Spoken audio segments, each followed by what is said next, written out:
Hai guys, ketemu lagi sama aku yang akan menemani hari-harimu. Apa kabar kalian semua? Semoga kalian baik-baik saja ya. Kali ini saya akan membahas film The Good Doctor Season 3 episode 15, di mana kali ini kita diperlihatkan Dr. Murphy putus dengan Dr. Charlie. Penasaran dengan keseruannya? Oke, tanpa basa-basi kita langsung bahas filmnya.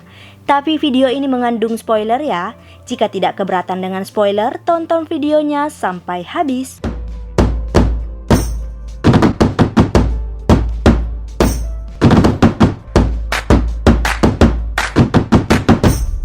Film diawali dengan diperlihatkannya Dr. Melendez sedang bersama seluruh dokter residen. Dr. Melendez meminta maaf karena dirinya telah pilih kasih kepada salah satu dokter residen. Dr. Melendez pun berjanji jika dirinya tidak akan pilih kasih lagi kepada salah satu dokter residen.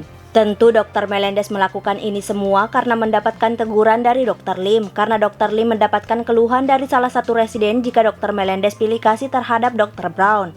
Lalu kita diperlihatkan Dr. Murphy, Dr. Resnick, dan Dr. Lim sedang menangani seorang pasien anak laki-laki yang bernama Cory. Cory mengalami kelainan dari lahir di mana Cory tidak memiliki tenggorokan sehingga Cory tidak bisa bernafas melalui hidung. Oleh sebab itu, Cory terlihat menggunakan sebuah tabung yang ditancapkan di leher agar Cory dapat bernafas dari tabung tersebut langsung ke paru-paru tanpa melalui hidung. Tidak hanya itu, Cory juga tidak bisa berbicara karena Cory tidak memiliki pita suara yang biasanya ada di pangkal tenggorokan. Para dokter menjelaskan jika Cory mungkin masih bisa bernafas tanpa menggunakan tabung dengan cara melakukan pembedahan. Jadi para dokter ingin membuat tenggorokan buatan yang membuat udara dapat mengalir dari hidung ke paru-paru sehingga Cory dapat bernafas dengan normal. Namun Cory tetap tidak bisa berbicara karena Cory tidak memiliki pita suara sehingga Cory berbicara menggunakan bahasa isyarat. Orang tua Cory menyetujui pembedahan untuk membuat Cory dapat bernafas dengan normal karena orang tua Cory mengetahui jika Cory sangat tersiksa dengan tabung yang menancap pada lehernya. Akhirnya Cory pun dilakukan pembedahan untuk membuat tenggorokan buatan agar Cory dapat bernafas normal.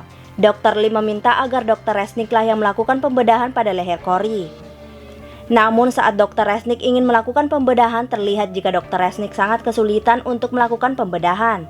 Hal ini tentu karena penyakit rheumatoid arthritis yang dimiliki Dr. Resnick sehingga membuat Dr. Resnick tidak bisa menggerakkan tangannya dengan baik. Dr. Resnick pun mengatakan jika dirinya tidak bisa melanjutkan pembedahan itu dan beralasan jika tangannya sedang sakit terkena palu saat sedang membetulkan rumahnya. Dr. Lim yang mendengar hal itu tentu meminta agar Dr. Murphy melanjutkan pembedahan menggantikan Dr. Resnick. Dr. Murphy akhirnya menggantikan Dr. Resnick untuk melakukan pembedahan dan tentu saja pembedahan itu berhasil serta berjalan sangat lancar. Lalu kita diperlihatkan Cory yang telah sadarkan diri setelah dilakukan pembedahan. Dr. Lim menutup tabung yang ada di leher Cory dan meminta Cory untuk bernafas. Hal ini dilakukan para dokter dengan maksud mengetes jika Cory benar-benar sudah dapat bernafas dengan baik melalui hidung. Saat Dr. Lim menutup tabung yang ada di leher Cory, terlihat jika Cory dapat bernafas sehingga para dokter telah berhasil dan berniat melakukan pembedahan kembali untuk membuang tabung yang ada di leher Cory. Orang tua Cory dan Cory terlihat sangat senang karena kini Cory akan dapat bernafas tanpa bantuan tabung yang menancap di lehernya. Namun Dr. Murphy tidak begitu senang karena Dr. Murphy menginginkan Cory dapat bernafas normal dan juga dapat berbicara. Dr. Murphy yang masih ingin Cory dapat berbicara memutuskan untuk mencari cara agar Cory dapat berbicara. Tak lama Dr. Murphy pun mendapatkan sebuah ide dan langsung menemui Dr. Lim dan Dr. Resnick.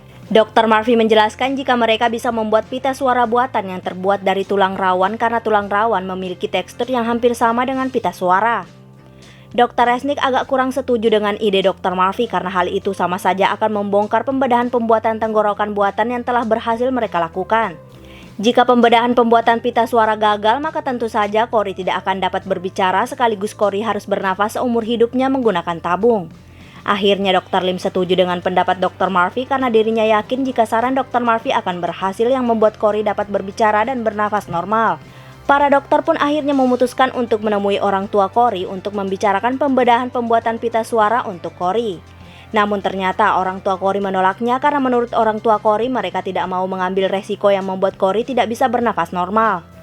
Bahkan orang tua Cory meminta agar Cory dilakukan pembedahan saat Cory sudah dewasa sehingga batang tenggorokannya sudah mulai sehat dan hal itu membuat resikonya semakin kecil.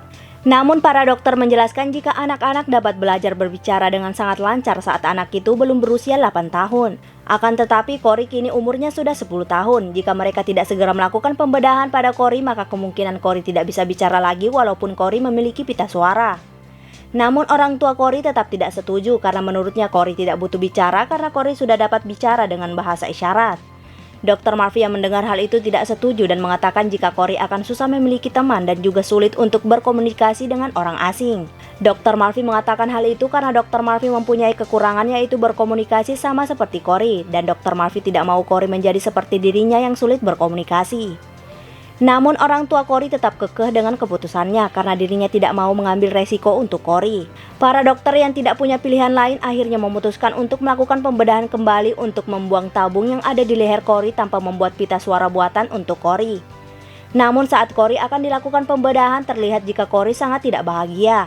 Cory menjelaskan jika yang dikatakan Dr. Murphy adalah benar karena Cory selama ini tidak memiliki teman di sekolahnya, bahkan Cory dianggap orang bodoh oleh teman-temannya di sekolah. Cory memohon kepada orang tuanya agar dirinya dilakukan pembedahan untuk dibuatkan pita suara buatan. Orang tua Cory yang mendengar hal itu tentu sangat merasa bersalah karena tidak tahu kemauan dari anaknya sendiri. Akhirnya orang tua Cory setuju dilakukan pembedahan pada Cory untuk membuat pita suara buatan agar Cory dapat berbicara. Akhirnya kita diperlihatkan para dokter sedang membuat pita suara buatan untuk Cory. Para dokter pun akhirnya dapat membuat pita suara buatan dan memasangkannya pada tenggorokan buatan milik Cory. Pembedahan itu pun berhasil dan berjalan dengan sangat lancar.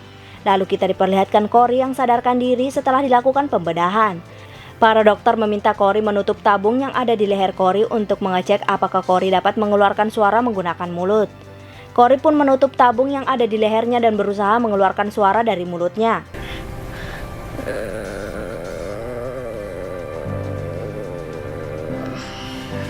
Akhirnya Cory dapat mengeluarkan suara dan tentu saja orang tua Cory sangat senang mendengarnya. Para dokter menjelaskan jika Cory harus cepat melakukan terapi bicara untuk belajar bicara.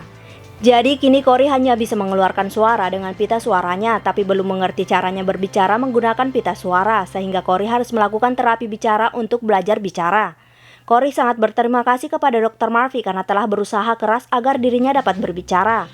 Lalu kita diperlihatkan Dr. Lim menemui Dr. Resnick. Di sini kita diberitahu jika yang memberitahu kedekatan Dr. Brown dan Dr. Melendez adalah Dr. Resnick.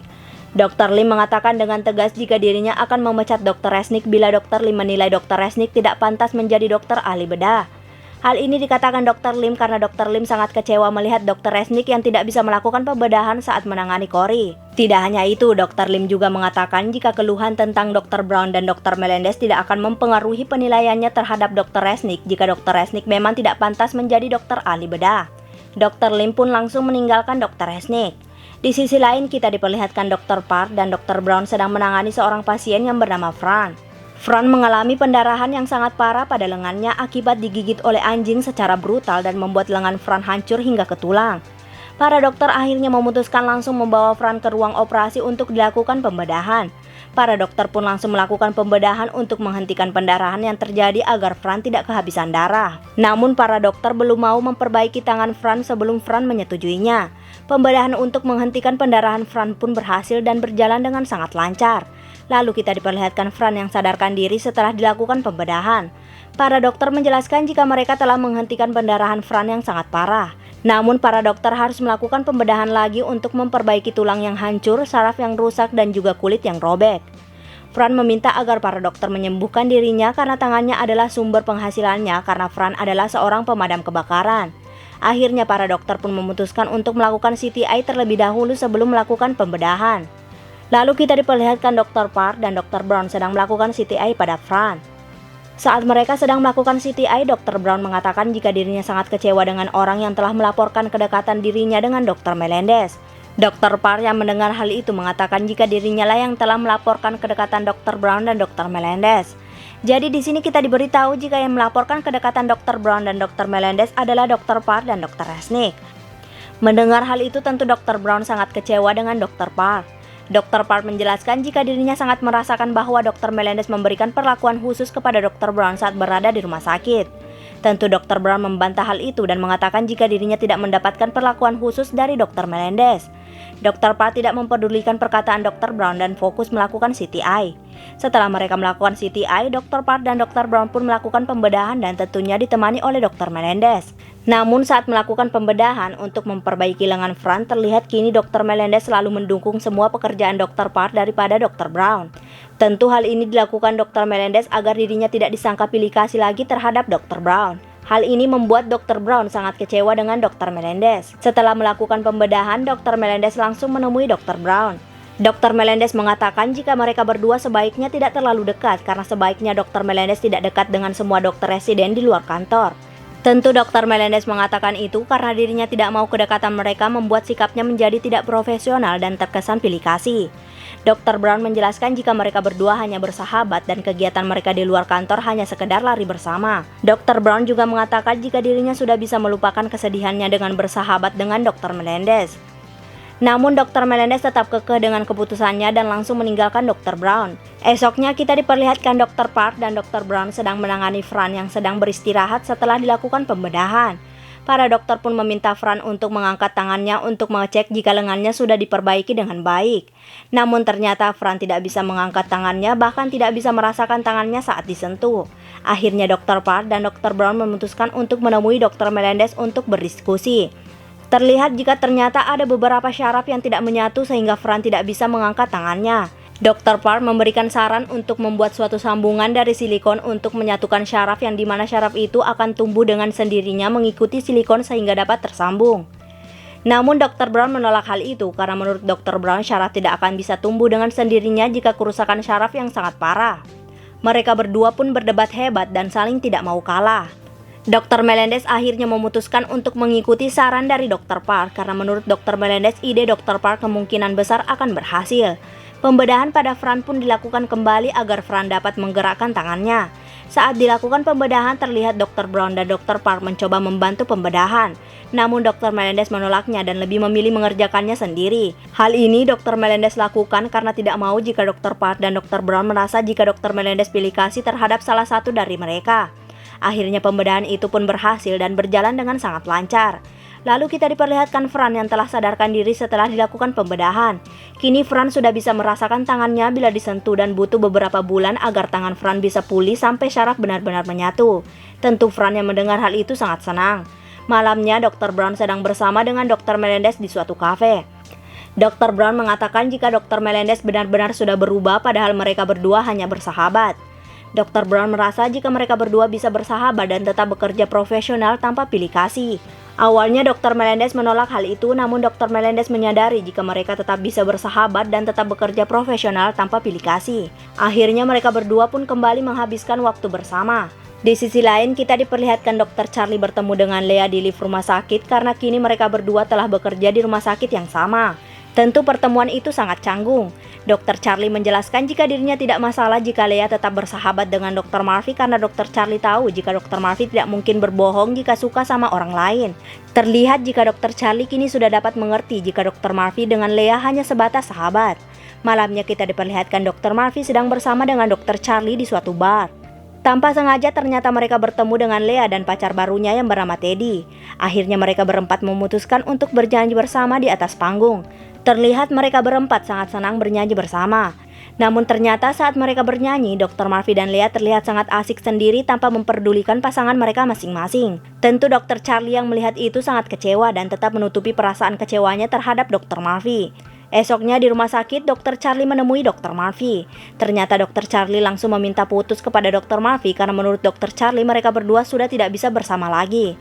Tentu Dr. Murphy sangat bingung karena Dr. Murphy merasa jika dirinya tidak pernah melakukan suatu kesalahan. Dr. Charlie menjelaskan bahwa dirinya merasa jika Dr. Murphy mencintai Lea bukan mencintai Dr. Charlie karena terlihat jika Dr. Murphy benar-benar nyaman saat berdua dengan Lea. Tidak hanya itu, Dr. Charlie juga berpendapat jika Lea juga sangat mencintai Dr. Murphy karena melihat Lea sangat bahagia saat sedang bersama dengan Dr. Murphy. Dr. Charlie terlihat sangat kekeh dengan keputusannya untuk putus dengan Dr. Murphy dan langsung meninggalkan Dr. Murphy. Dan film pun berakhir. Jika suka dengan channel ini, mohon di subscribe, like, komen, dan share. Jika ada film yang ingin dibuatkan alurnya, komen aja. See you!